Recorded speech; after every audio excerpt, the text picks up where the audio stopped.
আজকের সকালটা আপনাদেরকে শাহজালাল ইন্টারন্যাশনাল এয়ারপোর্টের উন্নয়ন কার্যক্রম দেখাতে দেখাতে সামনের দিকে নিয়ে যাইতেছি। ভাবেন না যে আমি এই কাজেই আসছি। আজকে একটা স্পেশাল অ্যাসাইনমেন্টে যাইতেছি। একটু মিররবাজারের এই পাশটাতে যাবো, আমাদের যে ফ্যাক্টরি আছে সেইখানে। এই দিকের যে ফ্লাইওভারগুলো হয়েছে না, সেগুলাই একটু দেখার জন্য আসছি। পাশাপাশি এই রোডটা দিয়ে নর্মালি আমরা 300 ফিট দিয়ে যাই, কারণ অফিসিয়াল গাড়ি দিয়ে যাই।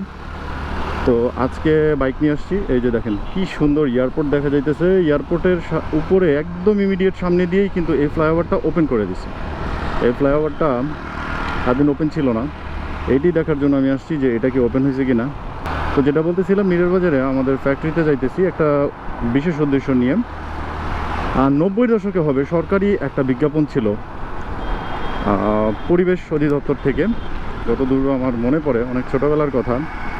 ওইখানটাতে একটা ডায়লগ ছিল এরকম যে এক একটা গাছ এক একটা অক্সিজেন ফ্যাক্টরি।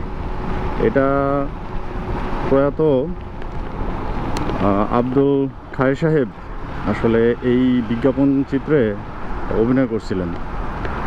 তো খুবই জনপ্রিয় ছিল বিজ্ঞাপনটা, যে এক একটা গাছ এক একটা অক্সিজেন ফ্যাক্টরি। তার মানে যদি আপনি একটা গাছ লাগান, তার মানে একটা ফ্যাক্টরি সমান, যে আপনাকে সে অনেকটা দিন আপনাকে অক্সিজেন প্রোভাইড করবে, তাই না? কিন্তু আমরা কিন্তু গাছ বরঞ্চ না লাগাইয়া মানে সারা ঢাকা সিটি বলেন তথাস্থ সারা বাংলাদেশের যা অবস্থা করে ফেলছি, যে আমাদের টেম্পারেচার এখন 40+ হয়ে যেতেছে।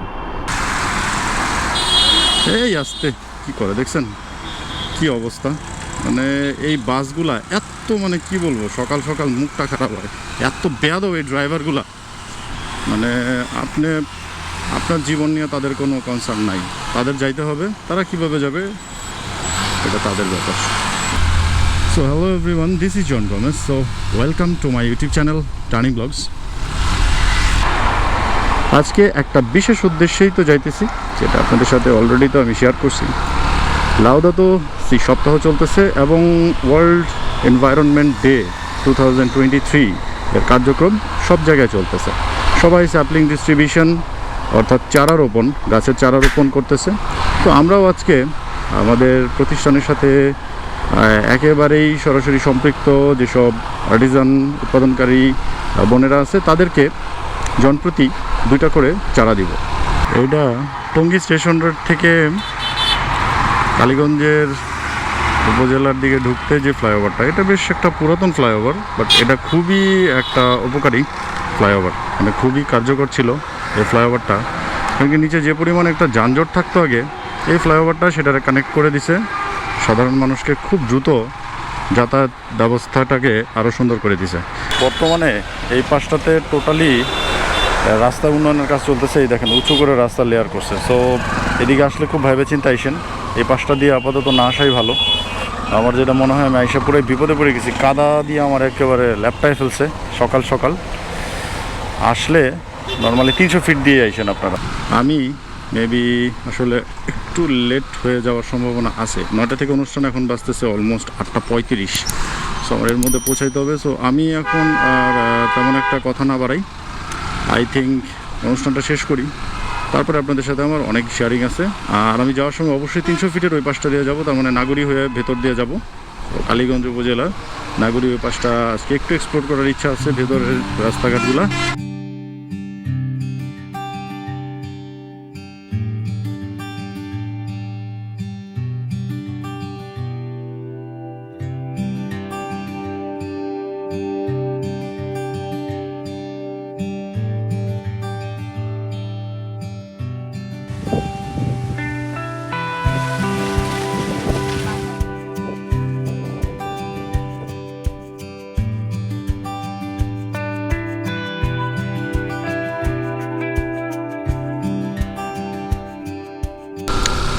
তো চারা ডিস্ট্রিবিউশনের যে অনুষ্ঠান ছিল সেটা অলমোস্ট শেষ হয়ে গেছে।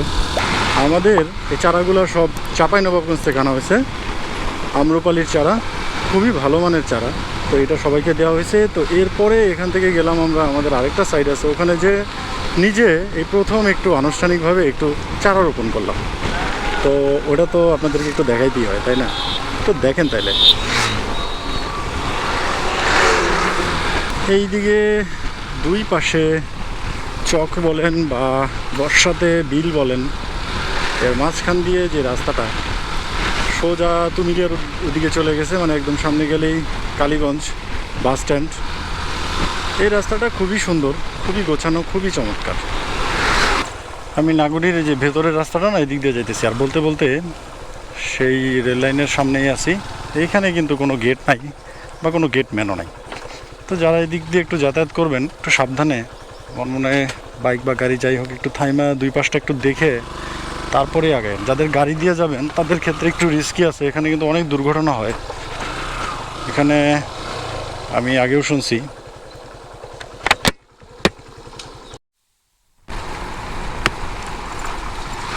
তো এই দিককার রাস্তাটা যদি বলি, আমার কাছে ভেতরটা মানে খুব একটা গো গ্রিন, একটা কি বলে একটা গ্রিন একটা ভাব, মানে এত গাছপালা ভেতর দিয়ে রাস্তা, শান্তি শান্তি লাগে সত্যি কথা। মানে একেবারে বেসিক কথা হলো যে এই রোডটা দিয়ে যে কোনো যানবাহন নিয়ে যান, স্পেশালি রিক্সা টিক্সা যাইলে আরও বেশি মজা লাগে। বিকেল টাইমটাতে প্রচুর বাতাস থাকে, আজকে এমনিতেই অনেক বাতাস আছে, গতকালকেও দেখছি প্রচুর বাতাস, কিন্তু গরম একেবারে কমতেছে না, অনেক বেশি গরম, কিন্তু অনেক বাতাস আছে কিন্তু। তো এই যে একটা শান্তি শান্তি ভাব লাগে এই রোডটা দিয়ে, এর জন্যই ঘুরে যেতে হইতেছে আমার নাগরীর ভেতর দিয়ে পাঞ্জুরা হইয়া, তারপরে আমি যাব। ভেতরের রাস্তাঘাটগুলো যে খুব বেশি স্মুথ তা না, একটু ভাঙাচোরা আছে, বাট প্রাকৃতিক যদি পরিবেশ এনজয় করতে চান, দেখেন অসাধারণ, মাইন্ড ব্লোয়িং, সত্যি কথা একেবারে মাইন্ড ব্লোয়িং, মন জোড়ায় যাবে। এই যেরকম একটা ব্রিজের মধ্যে বিকেলবেলা এসে যদি একটু দাঁড়ায় থাকেন, কত ভালো লাগবে না? অনেক ভালো লাগবে। তো আজকের আমাদের যে আলোচনাগুলো ছিল তার মধ্যে দুইটা জিনিস খুবই মেজর ছিল। একটা হলো প্লাস্টিকের ব্যবহার না করা, যতটুকু সম্ভব প্লাস্টিকের ব্যবহার না করি, পরিবেশকে বাঁচাই। পরিবেশ আসলেই কান্না করতেছে, হয়তো এটা আমরা বুঝতেছি না, পরিবেশকে আমরা আসলে নষ্ট করে ফেলতেছি ডে বাই ডে। সো এই জিনিসটা না করে প্লাস্টিকের ব্যবহার কমায় দেন, আর গাছ লাগাইয়া গাছের পরিচর্যা করেন। এটা নাগরিক গির্জা, আমরা নাগরিক গির্জার পাশ দিয়ে যেতেছি। নাগরিক গির্জা নিয়ে আমার ব্লগ আছে, এই তো হ্যালো নাগরিক গির্জার পাশ দিয়ে যেতে চাইতেছি, তো ভাবলাম যে এটা যদি একটু না দেখায় নিয়ে যাই আপনাদেরকে, এটা তো ঠিক হবে না। এটা নাগরিক গির্জা, নাগরিক গির্জা নিয়ে আমার বেশ কিছু ব্লগ আছে, মানে কালীগঞ্জ নিয়ে বেশ কিছু ব্লগ আছে, চাইলে আপনারা এগুলো দেখে আসতে পারেন। এবার সে পুরাতন কবরস্থানটা। এখন আছি পাঞ্জুরাতে, এই যে মহান সাধু আন্তনির যে চ্যাপেল সেখানে আছি। সো যেহেতু আসছি একটু ভিতরে যাব। সাধু আন্তনির এই তীর্থস্থানে আসতে চান, এখানে কিছু নিয়ম কানুন আছে, একটু দেখে নিতে পারেন কখন কি, সে অনুযায়ী আসতে পারেন।